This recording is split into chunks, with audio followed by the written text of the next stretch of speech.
Hi friends, happy Sunday. তোমরা সবাই কেমন আছো? অনেকদিন পর চলে এসেছি তোমাদের সামনে একটি নতুন ভিডিও নিয়ে। তো মাঝখানে কিছুদিন আমি ভিডিও দিতে পারিনি, একটু ব্যক্তিগত কারণে, মানে কাজেরও ব্যস্ত ছিলাম বলে।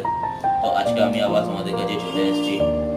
তো গরমে নিশ্চয়ই সবারই খুব কষ্ট হচ্ছে, কারণ প্রচণ্ড গরম পড়েছে। তো সকালবেলা তোমরা কি খেলে এটা অবশ্যই জানিও। আমি এখন খেতে চলেছি। আমার সকালে আজকে ব্রেকফাস্ট প্রথমেই দেখিয়ে নিই।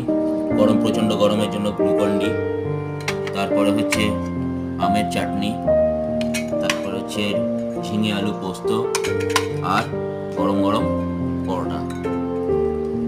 তো আমি এখন খাচ্ছি, তোমরা খেয়ে নিও, এবং তোমরা কি খাচ্ছ বা খাবে সেটাও জানিও অবশ্য।